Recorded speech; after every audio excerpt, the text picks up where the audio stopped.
आज हमारे जो एडीजीपी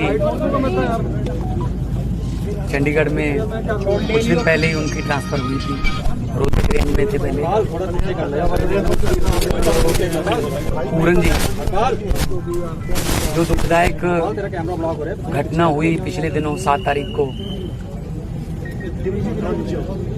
परिवार बहुत सदमे में है, माँ बाप बहुत सदमे में हैं, क्योंकि माँ बाप ने बहुत गरीबी से उठ के अपने बच्चों को पढ़ाया, यूपीएससी क्लियर करवाया, आईपीएस बनाया, और उसके बाद इस लेवल पे पहुंचकर और ऐसा दुख अचानक मिल जाए तो हम सब समाज में रहने वाले हैं, हमें पता है कि उस दुख को किस शब्दों में बयान नहीं किया जा सकता। उनकी जो पत्नी है वो पंजाब की बेटी है, पंजाब में पैदा हुई, पंजाब की जमपल है, आईएएस है, वो हरियाणा में सेवा कर रही है।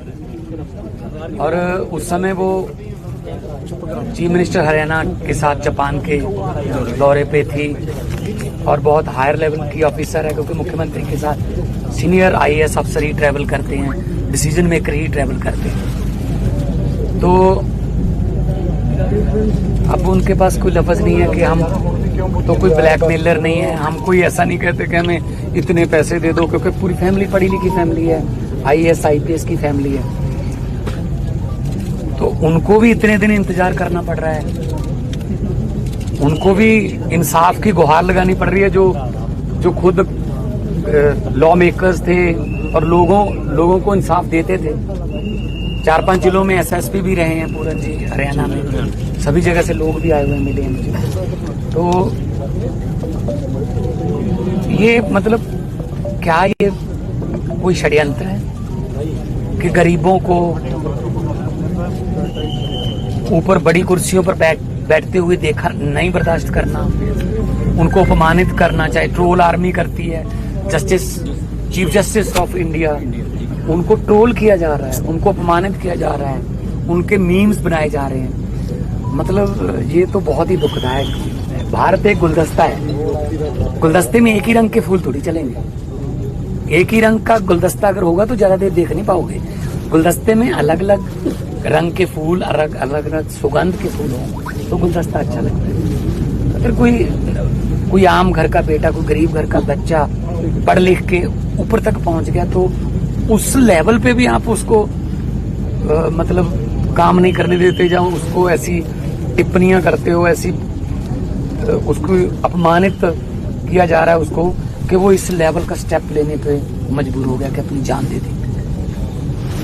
इसके लिए सोचना पड़ेगा। ये पूरे समाज के मुंह पर एक मैं को तमाचा है कि सिस्टम कैसे काम कर रहा है, सिस्टम किसको घुसने नहीं दे रहा। अगर कोई सिस्टम में आ गया तो उसको तंग करो, ताकि वो या तो सिस्टम छोड़ जाए या दुनिया ही छोड़ जाए।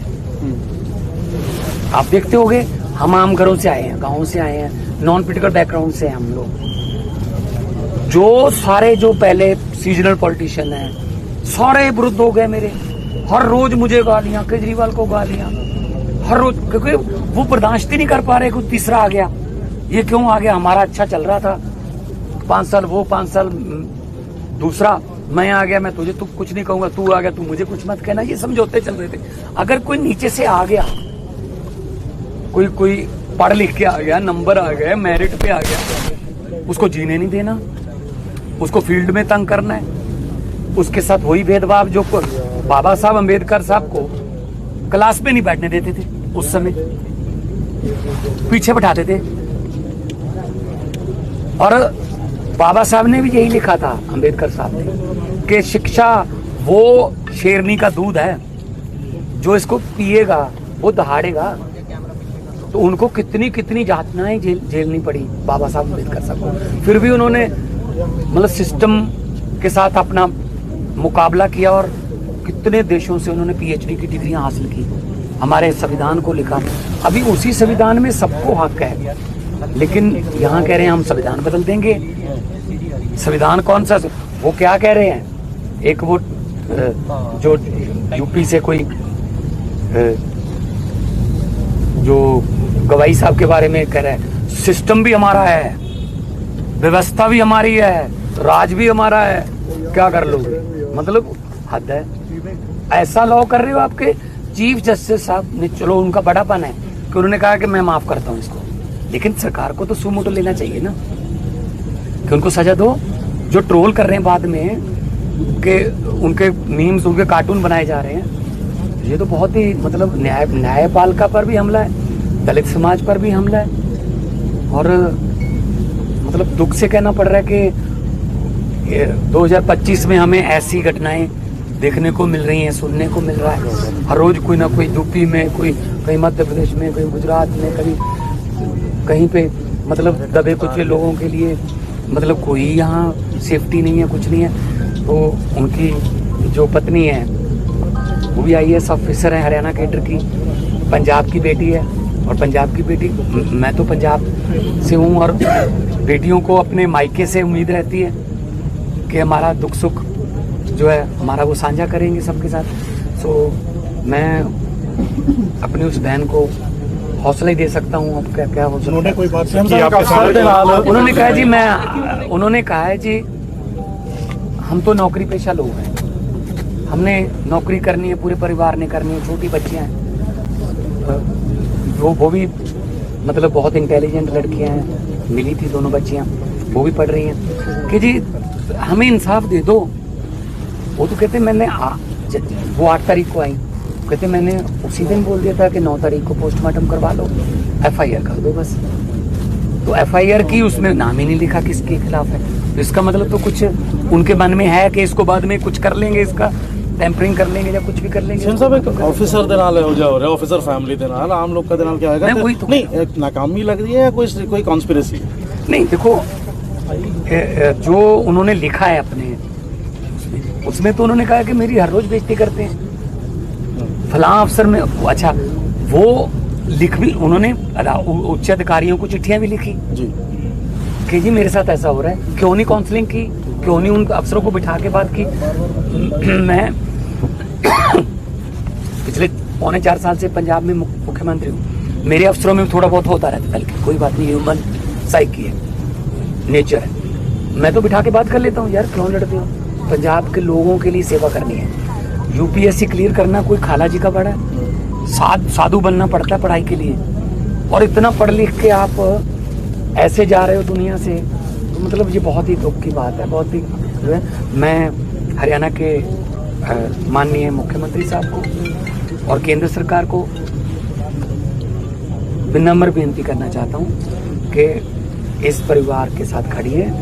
उनको कोई एक बंदे को बचाने के लिए आप कानून को ताक पे नहीं रख सकते कि जो आपका कोई फेवरेट अफसर होगा, नहीं उसको कैसे करें जी, उसको ना करें जी, क्या बात, कानून से ऊपर थोड़ी होता है कोई। तो इसलिए लोगों को लगे कि हाँ इंसाफ हो भी रहा है, दिखना भी चाहिए, इंसाफ होना भी चाहिए, दिखना भी चाहिए साथ में। गवर्नर साहब ने मिलकर आए, उससे गल हुई है कोई, क्योंकि वो प्रशासक ने चंडीगढ़ से गवर्नर साहब को मैंने ये रिक्वेस्ट की कि जी आप इंटरव्यू कीजिए, आप प्रशासक हो चंडीगढ़ यूटी के सारे, तो आप बिठा के अफसरों को और परिवार को बिठा के बात करो, बात करके अब वो मिट्टी रोलने का क्या फायदा हुआ। मतलब जो उनकी पत्नी है उन्होंने क्या बोले यार, मतलब उन्होंने कहा कि मेरा तो वर्दी वाला था, मैं डिब्बे का क्या करूंगी, मैं डिब्बा रोक रही हूँ क्या, ले जाओ डिब्बा, लेकिन इंसाफ तो दो ना पहले। कभी बिना पूछे परिवार को PGI में ले गए उनकी डेड बॉडी, जब परिवार ने कहा जी हमारी तो सहमति नहीं है, फिर वापस बांधे। कम से कम मतलब इनकी भावनाओं की तो कदर करो। आज 5वां दिन है, पोस्टमार्टम नहीं हो पाया। हाँ, भावनाओं की तो कदर करो ना। मतलब बूढ़े माँ बाप है, एक कहा जाता है कि दुनिया में सबसे बड़ा, हमारे कल्चर में ये कहा गया है, दुनिया में सबसे बड़ा बोझ, सबसे बड़ा वजन क्या माना गया है? बाप के कंधे पर बेटे की अर्थी, सबसे बड़ा बोझ। और ये परिवार, वो बुजुर्ग जो हैं वो ये बोझ को झेल चुके हैं, तो फिर उनकी डिसीजन मेकिंग ऑफिसर हैं।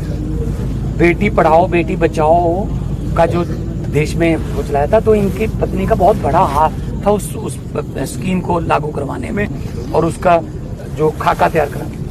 सर करोगे तो हरियाणा गवर्नमेंट टॉप ऑफिसर्स को बचाने की कोशिश कर रही है सर। तो कुछ ना कुछ तो होगा ना, अगर FIR में नाम नहीं लिख रहे, बाकी सब कुछ लिख रहे हैं। सर हरियाणा सीएम ਦੇ ਨਾਲ ਵੀ ਤੁਸੀਂ ਗੱਲ ਕਰਨ ਦੀ कोशिश करोगे? मैं आपके जरिए भी मैंने मैसेज दिया, मैं खुद भी करूँगा बात, क्योंकि ये अब पार्टी लेवल, अब पॉलिटिक्स लेवल, लेकिन ये कुछ नज़र पिछले पहले तो कई सालों से हो रहा था, लेकिन अब तो ये जग जाहिर हो गया है कि मतलब एक समाज को जानबूझकर षड्यंत्र के तहत मतलब टारगेट किया जा रहा है कि दलित भाईचारा है, दलित हैं, ये कैसे आगे ऊपर, वही वाली बात के बर्दाश्त नहीं करना बस उनको। क्यों नहीं करना भाई, सिस्टम में आए हैं, कोई वो सिफारिश लगा के तो आए नहीं, UPSC क्लियर करके आए हैं, IPS क्लियर करके आए हैं, इससे पहले सत्यम में काम करते थे, IIM अहमदाबाद के स्टूडेंट हैं, कोई छोटी मोटी बात है, वहाँ एडमिशन नहीं मिलती। तो इसलिए मैं भी मांग करता हूँ कि जल्दी से जल्दी कि केंद्र सरकार और राज्य सरकार, चलो सेम ही पार्टी है BJP, वो परिवार के साथ बात करके उनकी भावनाओं की कदर करते हुए इनको इंसाफ दें।